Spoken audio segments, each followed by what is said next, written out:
Bueno, estamos llegando a la recta final del FITS. Nos quedan un par de charlas más. Pero bueno, primero agradecerle a nuestros panelistas anteriores por acompañarnos y por mostrarnos la importancia también de la transparencia y de lo que implica la responsabilidad del uso de tecnología, sobre todo cuando el usuario son las instituciones gubernamentales, ¿no? Agradecer ese panel y bienvenidos y bienvenidas a la conferencia de desafíos y experiencias tecnológicas en procesos migratorios. Este espacio se realiza gracias al trabajo colaborativo desarrollado con la CAS Colombia y Wingu. Agradecemos a la CAS por sus valiosos aportes en la estructuración del contenido y preparación del espacio. Y obviamente a todos los panelistas que aquí se vienen subiendo al escenario. Bueno, yo quisiera comenzar diciendo pues que ante las precarias y complejas situaciones que debe enfrentar pues los millones de migrantes que hay alrededor de América Latina, en este panel lo que queremos es dar a conocer cuál es el papel que juega la tecnología para facilitar y mejorar esta situación. Hoy contamos con la participación de Soledad Álvarez Velasco, cocoordinadora de Inmovilidades en las Américas, con Juliana Pontón, coordinadora de Soluciones Digitales en Wingu, Alejandro Dali, que todavía no lo veo en el escenario, pero que seguramente ahorita se nos va a ir. Bueno, ahí lo tenemos. Hola Alejandro, ¿cómo estás? Hola, ¿cómo están? Muy bien, muy bien. Tú eres director de el Derecho a No Obedecer desde Venezuela. Y Andrea Villaseñor, directora asociada de Migración y Desplazamiento Forzado para México y Centroamérica, quien será pues la moderadora de este espacio. Bienvenidos a todos y el escenario es todo suyo. Hola, ¿qué tal? Buenas tardes a todos y todas. Muchas gracias, Soledad, Alejandro, Juliana, por estar en este espacio que vamos a compartir este ratito. Con mucha ilusión de participar en el FITS, que siempre es todo un éxito y un honor poder estar moderando este espacio. Voy a compartir rápidamente una presentación para situarnos también en... Ay, un segundito.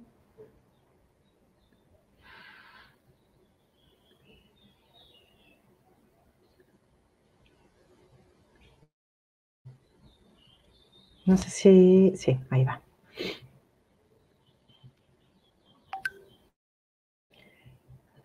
Bueno, compartirles primeramente, y voy a llevar muy poquito tiempo para darle mucho más espacio también al resto de las personas que participan ahora. Primero contarles y situar, bueno, desde la fundación en la que yo trabajo, que es Hispanics in Philanthropy, tenemos un proyecto que todavía está en marcha, en el que estamos trabajando con Civic House, con Cubadili y con Wingu, que le llamamos el Proyecto M, que es un proyecto de fortalecimiento a las organizaciones aliadas del programa y organizaciones que acompañan personas migrantes, refugiadas y en situación de desplazamiento forzado en las Américas.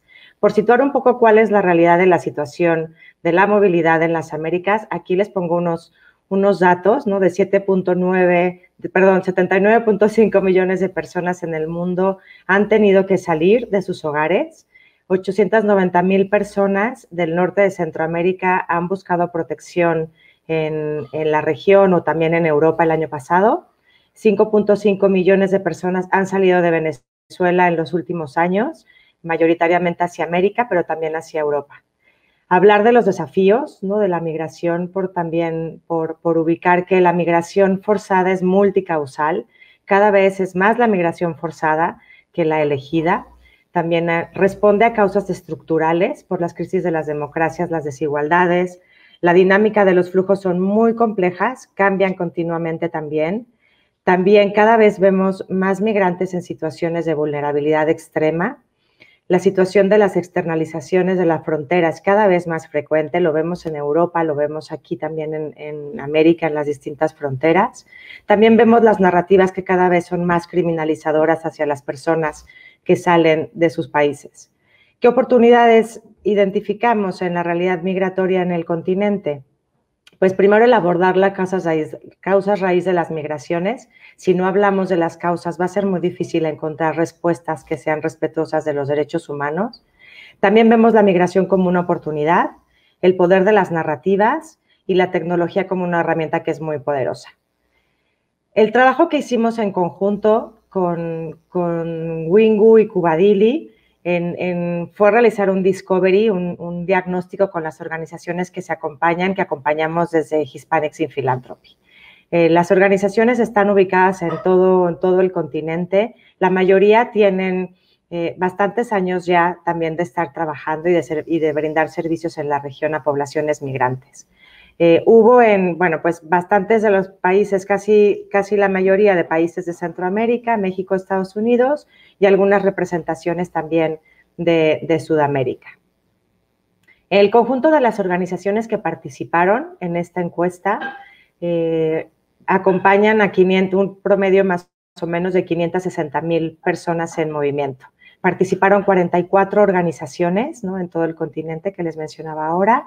Y bueno, creo que sí es un número considerable también de personas que acompañan. Entre los perfiles son diversos, son personas migrantes, solicitantes de asilo, pero también refugiadas y otras, entre las que, por ejemplo, incluimos pues personas que también han sido deportadas o también personas ¿no?, que han decidido retornar.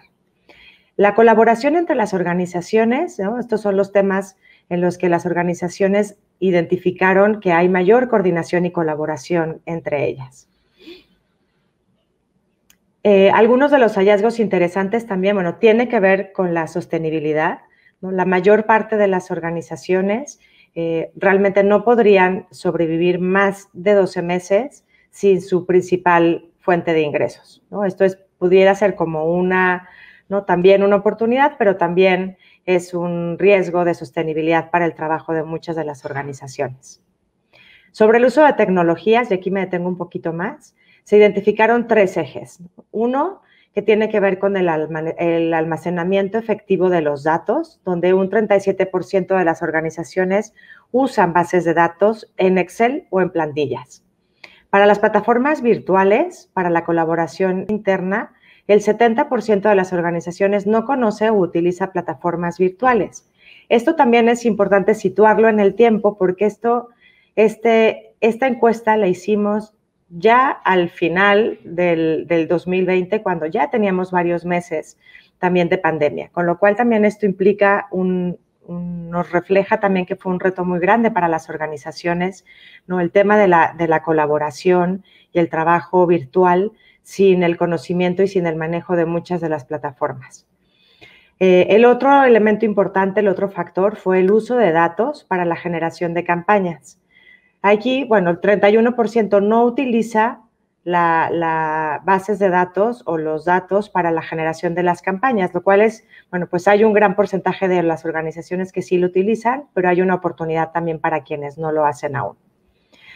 Identificamos oportunidades, ¿no?, en facilitar el contacto de las personas con sus familiares. O sea, hay una oportunidad que tiene que ver con el disminuir la brecha de las personas que están en situaciones de movilidad, ¿no?, porque también es facilitar el contacto, facilitar el acceso a trámites, también el poder dar acceso a la información sobre derechos, sobre políticas migratorias en los países por los que transitan, también el acompañar, ¿no?, en los procesos de formación y de estudios para quienes están en tránsito, pero también para quienes deciden quedarse en algún país, también facilitar la traducción de idiomas o la empleabilidad.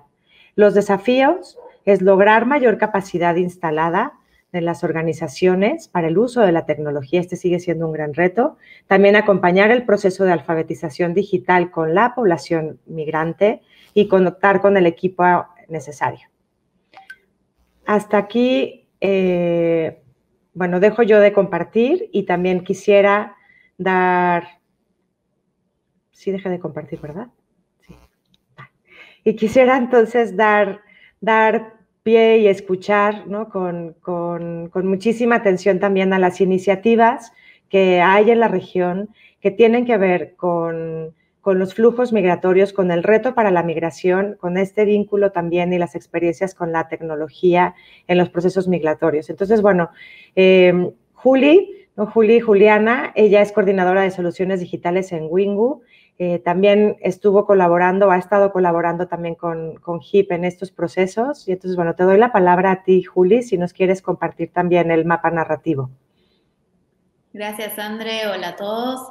Sí, les comparto. Nosotros estuvimos trabajando con HIP dentro de este proyecto que recién contaba André y acá la experiencia fue en tratar de plasmar lo que son las rutas de los migrantes en una herramienta gratuita que permite generar estos recorridos. Entonces, da de una manera muy visual la posibilidad al usuario de acompañar ese recorrido. Entonces se genera el recorrido sobre un mapa y en el cual se van marcando puntos, coordenadas en ese mapa, pudiendo incorporar dentro de esos mapas, y ahí vamos a compartir para que vean un ejemplo, se van incorporando las historias. Entonces, como usuario, se va navegando, se acompaña ese recorrido. Realmente tiene una sensación de narrativa, se va pasando como slides, ahí están las flechitas en las cuales vos vas pasando, acompañás ese recorrido. Hicimos varias rutas porque nos dimos cuenta que los migrantes recorrían diferentes rutas, entonces lo que hicimos fue armar distintos mapas que acompañan esos recorridos. La herramienta permite incorporar a una capa de Mapbox, o sea, un mapa común, diseño personalizado, se pueden customizar la tipografía, se puede customizar el pin, el recorrido, los botones, se le puede sumar contenido, ahí nosotros pusimos fotos y un texto como para contextualizar, se pueden poner links a distintas cosas. Lo interesante acá es realmente cómo se puede generar esa idea de recorrido, ¿no? Es muy visual, es interactivo y cuenta una historia, acompaña una experiencia. Obviamente esto fue un trabajo súper en equipo, donde HIP y el resto de las organizaciones que trabajan en el grupo construyeron estas historias y estas narrativas y nosotros lo que hicimos fue usar la tecnología. La herramienta que utilizamos se llama Story Map, es gratuita, ahí ahora con el multitasking les dejo el link también para que lo puedan visitar. Es una herramienta gratuita bastante sencilla de usar y se puede subir a cualquier sitio, o sea, si tienen un sitio en WordPress, en Wix y demás, se puede subir. De hecho, nosotros lo incorporamos a una landing page que tiene HIP con otros materiales. Así que eso, bueno, eso fue un poquito la experiencia de generar estos recorridos en mapa, estas narrativas con los recorridos.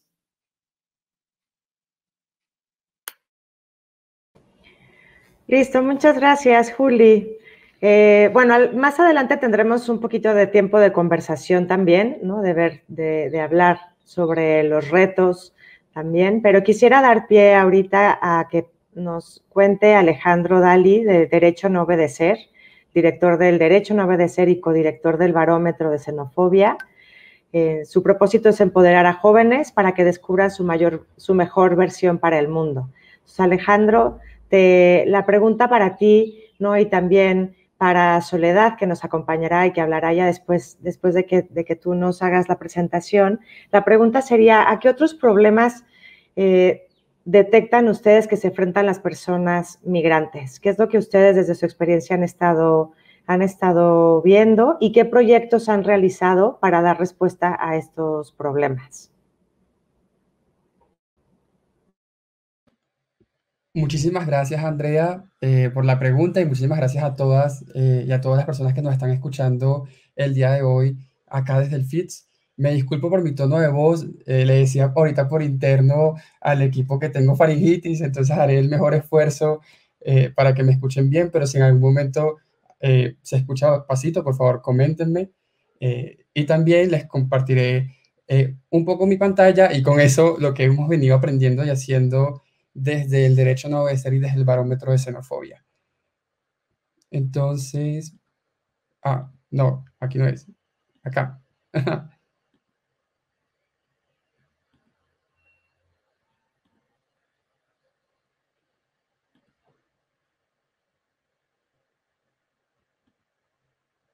Avísenme si pudieron ver mi pantalla.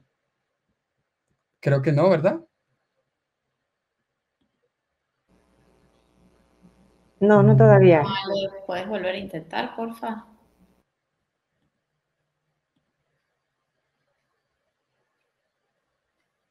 Creo que no me deja por los permisos. Como hay un plan B en caso de que algo saliera mal. Internamente la persona que nos está apoyando le pido si podemos activar el plan B. Yo igualmente voy contando y vemos si se puede proyectar, si no, todo bien. Pero les cuento un poco de lo que venimos haciendo nosotros desde el Derecho a No Obedecer mientras vemos si eso se soluciona. El Derecho a No Obedecer es una plataforma que busca transformar realidades injustas. Estamos acá en Colombia, en distintas ciudades, en Bogotá, Cúcuta, Medellín y Cali, y una de las realidades injustas que veíamos que se estaba aumentando era la xenofobia. Y en particular, hablando de retos a los que se enfrenta la población migrante en el mundo digital, la xenofobia en línea.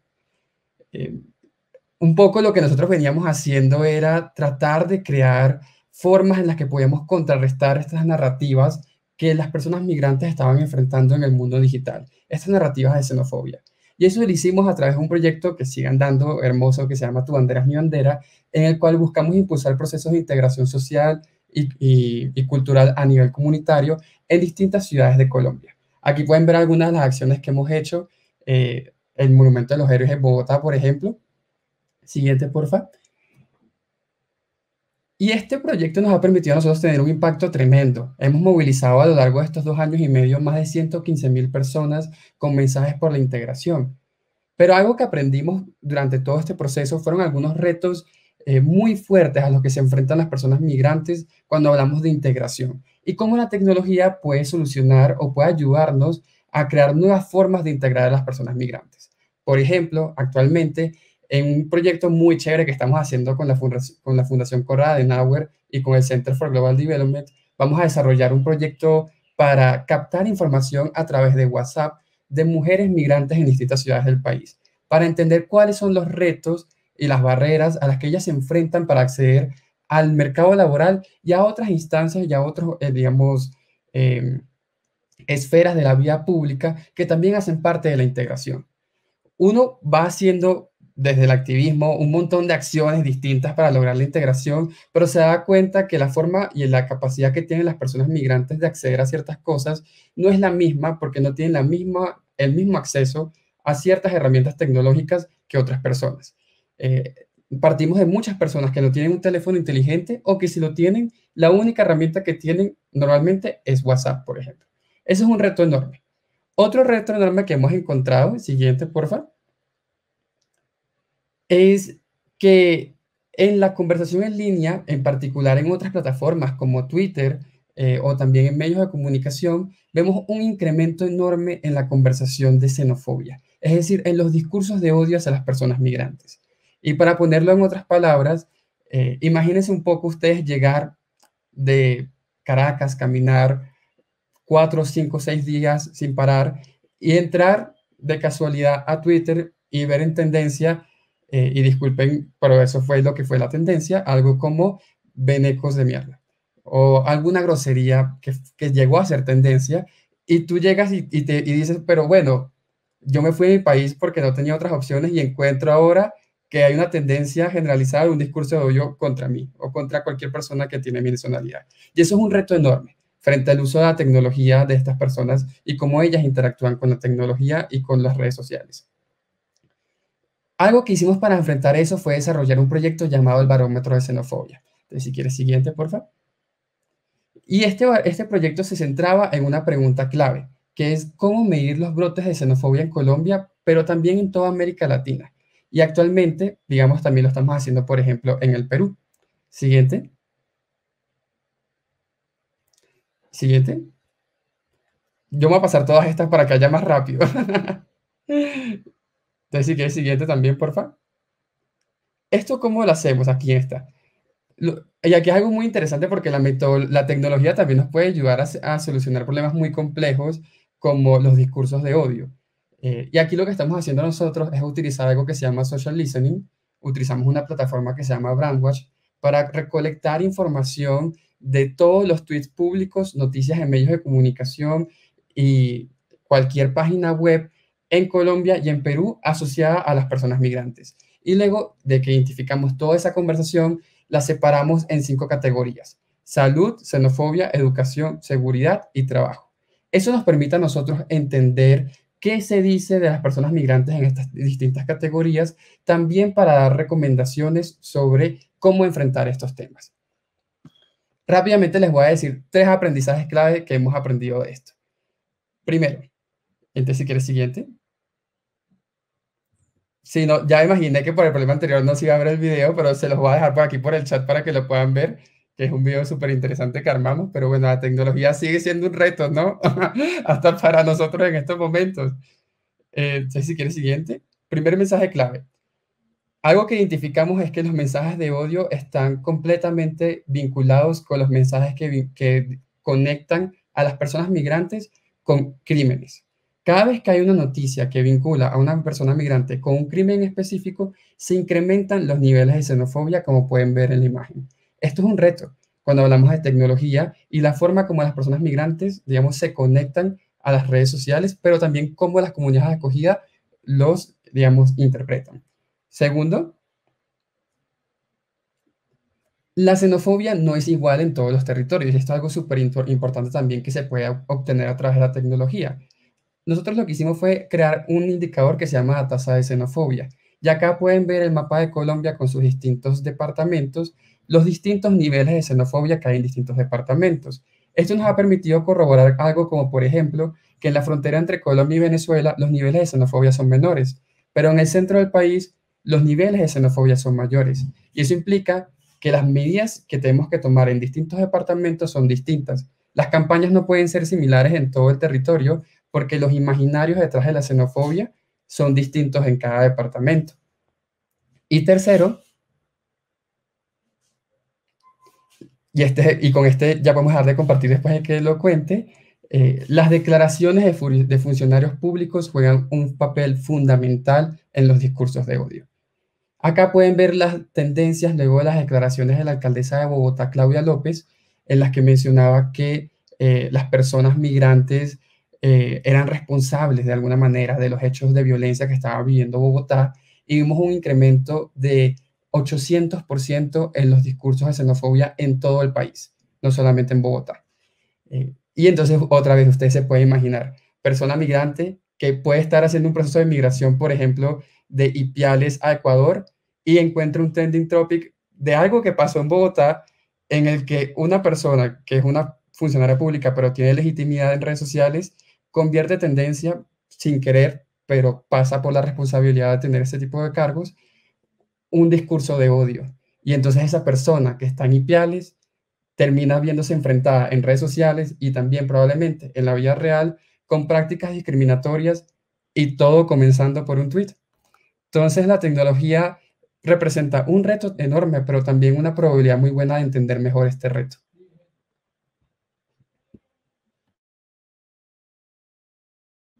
No, aquí ya podemos dejar de compartir. Yo creo que para darle tiempo al resto de las panelistas, me encantaría también escucharlas. Mil gracias, Alejandro. Súper interesante. Para ti también, Soledad, que tú eres de Inmovilidad Américas, también, ¿no? La misma pregunta. ¿Cuáles son los problemas que ustedes detectaron a los que se enfrentan las personas migrantes y qué proyecto no fue el que realizaron para poder, ¿no?, hacer frente o dar respuesta a estos proyectos? Gracias y bienvenida. Te damos la palabra. ¿No te escuchamos? Eso. No. Gracias, ahora. Andrea. Vero, creo que tienes que tú compartir la presentación. Me salió lo mismo que Alejandro, la solicitud negada de compartir. Así que ahí te dejo, Vero. Mientras tanto, les agradezco mucho por la invitación. Y para mí, ¿qué me dice? Ah, no. Vero, tienes la presentación, ¿no es cierto? Ustedes me dirán. Sí, si quieres lo voy a ir viendo yo con ella, si quieres empezar, Soledad. Bien, entonces, listo, gracias. Les agradezco muchísimo por la invitación. Yo soy Soledad Álvarez Velasco, soy co-coordinadora del proyecto regional Inmovilidad en las Américas y COVID. Y este es un proyecto que va muy de la mano con lo que los compañeros y compañeras estaban presentando antes, que intenta generar narrativas, contranarrativas al respecto de lo que entendemos sobre la migración, sobre el control, sobre la lucha migrante y en particular sobre las transformaciones que se han venido dando durante la época de la pandemia. Inmovilidades surgió de una manera muy espontánea, surgió a partir de que declararon en pandemia, a partir de la emergencia sanitaria del año pasado, alrededor de 45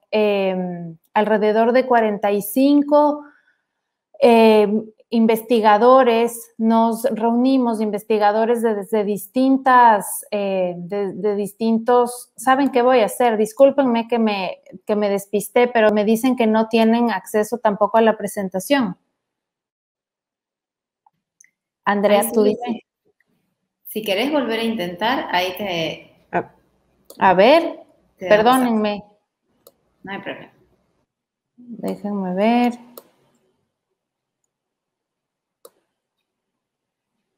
No, no me deja. ¿Y ustedes no tienen la presentación? Seguimos intentando entonces, no te preocupes. Soledad, yo la tengo, dame o sea, si quieres sigue hablando y la descargo ahorita un segundo de mi correo. Ah, va, perdón. Bien, entonces apenas inició la pandemia, nos juntamos alrededor de 45 investigadores de distintas nacionalidades localizados en distintos países de las Américas que veníamos trabajando con población migrante con la intención de responder a la pregunta efectivamente que tú hacías, Andrea, ¿cuáles son los mayores problemas que en este momento enfrentan los migrantes, sabiendo que la movilidad fue lo primero que se suspendió? Y exactamente así construimos Inmovilidades, que es un proyecto digital, transnacional, colectivo y trilingüe, está en inglés, en español y en portugués. Nosotros al momento, esta red de investigadores de migración ha crecido en las Américas, ahora somos más de 90 investigadores y lo que estamos haciendo básicamente es generar un archivo digital que contiene material audiovisual y escrito que refleja el compromiso que nosotros tenemos con una investigación colectiva militante y con una pedagogía migrante. Nos interesa que este archivo digital sea utilizado no solo por investigadores e investigadoras, sino también en la docencia, que creemos que el espacio educativo en el aula es notablemente importante para romper no solamente la xenofobia digital, sino la xenofobia que se da en la vida social desde el Estado, y que este también sea un insumo para organizaciones de migrantes, como van a ver. Pasemos a la siguiente lámina. Estos han sido todos los recursos digitales que nos han servido y en ese sentido creemos que la tecnología ha sido nodal en este momento para crear no solo la red de investigadores transnacional que estamos trabajando continuamente en monitoreo de prensa digital sobre las transformaciones que se están dando en la dinámica migratoria, en las políticas estatales y en las luchas migrantes, sino también para generar espacios de discusión pública a través de conversatorios temáticos que hemos tenido entre los investigadores y entre migrantes, que creo que ese ha sido uno de los plus más grandes que ha hecho Inmovilidades, que es crear un espacio público de migrantes, para migrantes, de entre migrantes. El saber migrante se ha puesto ahí. Hemos usado WhatsApp y creo que el WhatsApp, por ejemplo, ahí Alejandro, te podríamos compartir mucho nuestra experiencia del mapeo polifónico, que ahora vamos a hablar un poquito más para que sepan cómo lo hicimos. YouTube se volvió no solo nuestro canal de comunicación, sino también es ahora un repositorio de nuestros conversatorios digitales. Vía el app Timeline, y ahí comparto lo que Juliana más o menos presentó, también desarrollamos una línea de tiempo al año de la pandemia para entender qué cambios hubo entre la movilidad y el control, y evidentemente Instagram, Twitter, Facebook como canales de difusión y finalmente Wix para alojar y desarrollar nuestro proyecto. Pasemos a la siguiente lámina, por favor. Básicamente, esta es una de las piezas del proyecto, que es comprender cuál es la situación de la movilidad y el control a escala nacional. Es decir, hacemos un zoom in en cada uno de esos países que ustedes están viendo, 21 países de las Américas, y hemos levantado fichas nacionales que te dan un análisis de qué está pasando en cada uno de los países en tres temáticas.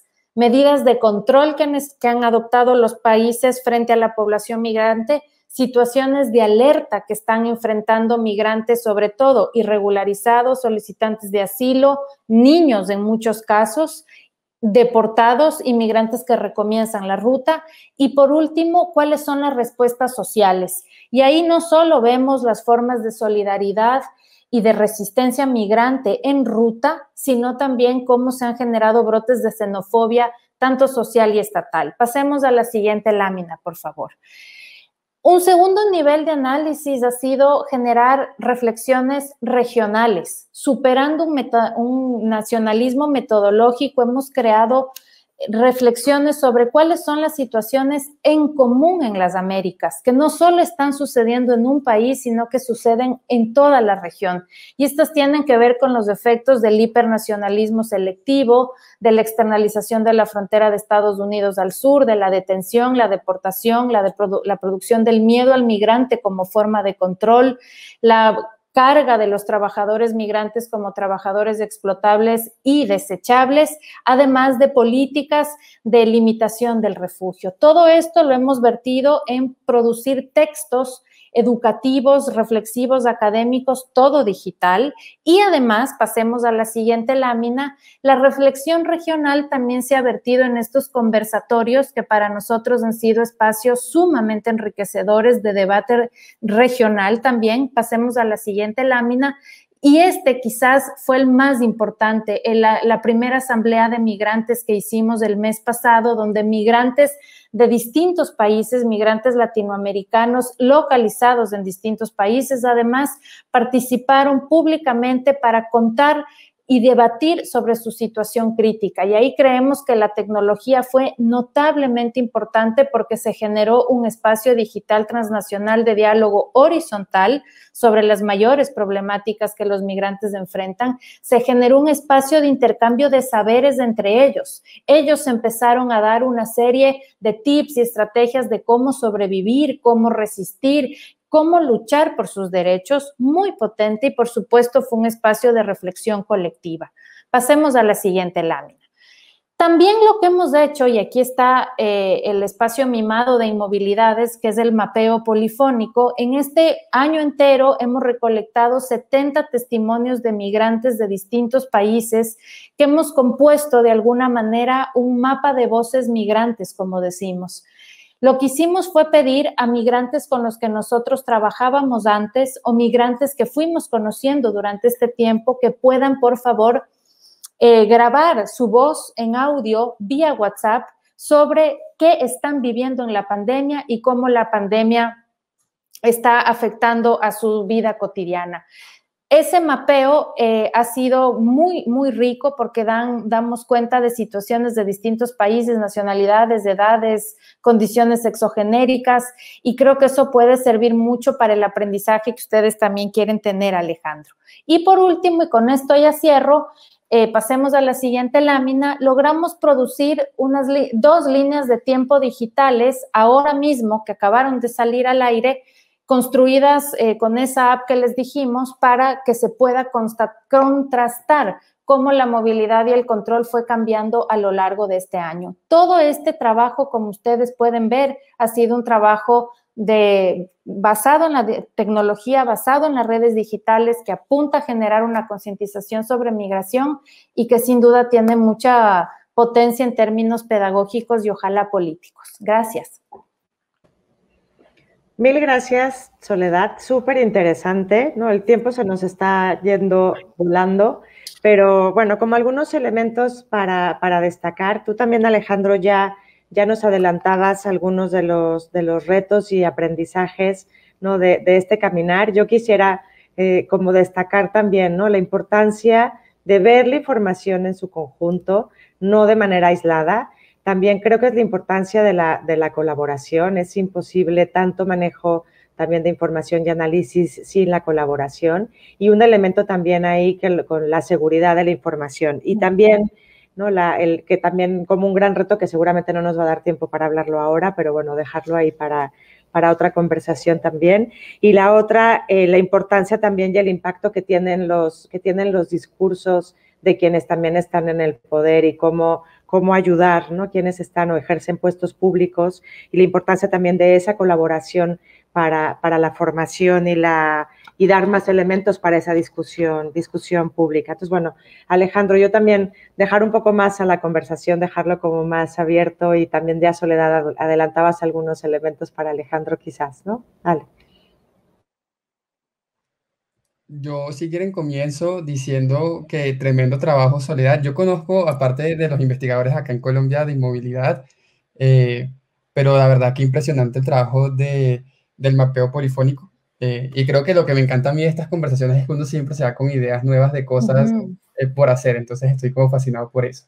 Hablando, y para las personas que nos están escuchando, que me parece muy importante ver cómo la tecnología termina siendo también una forma para solucionar problemas muy complejos, y yo siento que la migración normalmente es entendida como un problema muy complejo, porque lo es. Y la tecnología nos está permitiendo, y sobre todo lo que es la tecnología, digamos, cuarta revolución industrial, pero también tecnología cívica, o sea, ambos espectros de la tecnología, nos permiten entender las cosas de una manera mucho más distinta. Digamos, saber que las personas migrantes utilizan WhatsApp y desarrollar herramientas para llegarles directamente por WhatsApp, que no es una herramienta tecnológica, digamos, difícil de conseguir, es un aprendizaje tremendo, porque entonces uno puede captar información por ahí, uno puede saber cómo se encuentran, cuáles son sus retos, qué quieren hacer, y uno ve, en cambio, a maxi encuestadoras pagando millones de dólares para hacer un súper encuesta telefónica llamando a todos los hogares del país, y seguramente no tendrá el mismo resultado. Y por otro lado tienes unos problemas que son bastante complejos, pero yo, digamos, veo con mucho interés cómo se están utilizando tecnologías desde el social listening, el blockchain o el big data para entender mejor ciertas narrativas de las personas migrantes. Yo les cuento, por ejemplo, que nosotros desde el Derecho a No Obedecer con el Barómetro de Xenofobia ganamos en enero de este año un premio de Naciones Unidas a la iniciativa más innovadora del mundo para cambiar las narrativas. Y fue algo como súper wow, porque, digamos, fue posicionar frente a otros flujos migratorios, como el flujo migratorio sirio, la crisis migratoria venezolana, pero el tema de lo que hizo fue la diferencia, era cómo estábamos utilizando la tecnología para transformar las narrativas y cómo la metodología podría ser replicable en otros escenarios. Y yo me encuentro ahorita, por ejemplo, en este panel y pienso en lo que está haciendo el equipo de inmovilidad y soy como, claro, pero métele eso en WhatsApp, que es mucho más fácil y combina los datos.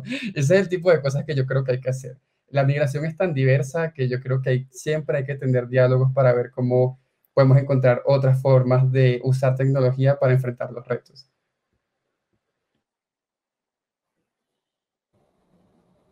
Genial, Alejandro, gracias. Soledad, no, si quieres. Yo creo que un punto importante que tú mencionaste y que Alejandro también plantea es el tema de que hay que también entender el otro lado de la tecnología y que tiene fines de vigilancia. Y en el mundo de la migración, como sabemos, el control desde el Estado a través de los dispositivos digitales es ahora la manera en que se está dando. Por eso es tiene dos lados, dos caras, que mientras nos sirve a nosotros para visualizar estas contranarrativas, generar otras reflexiones, un barómetro tan interesante como el que ustedes han desarrollado, o el mapeo polifónico, no podemos dejar de tener en cuenta, y una alerta enorme, en que el Estado que controla y vigila y detiene y deporta lo hace a través de esas mismas tecnologías, y eso es un reto inmenso para nosotros de cara a cómo, me parece que ahí tendría que ser un proceso otra vez de pedagogía migrante, cómo nos formamos tanto en el uso de esos dispositivos, de esos recursos digitales, cómo formamos a los compañeros y compañeras migrantes que los están usando para reportar sus situaciones de emergencia, sus situaciones vitales, sus situaciones de xenofobia, pero que no se vuelva eso mismo un localizador, por ejemplo, para que más tarde se generen redadas, notificaciones, detenciones, deportaciones, ¿te das cuenta? Y eso sobre todo se ve aquí en Estados Unidos, donde Google, donde WhatsApp, Facebook se vuelven las plataformas que ICE usa para identificar a migrantes indocumentados. Entonces, en el contexto de las Américas, donde la vigilancia estatal todavía no es tan brutal ni tan cruenta como es aquí, creo que es un gran desafío para nosotros, que ya hemos empezado a utilizarlo como parte de un proceso de creación de recursos digitales críticos. Gracias, Soledad. Sí, bueno, nos va quedando menos tiempo. Hay una pregunta que dice, ¿saben ustedes si hay alguna aplicación para rastrear a los migrantes en su camino para dar ayuda a las personas?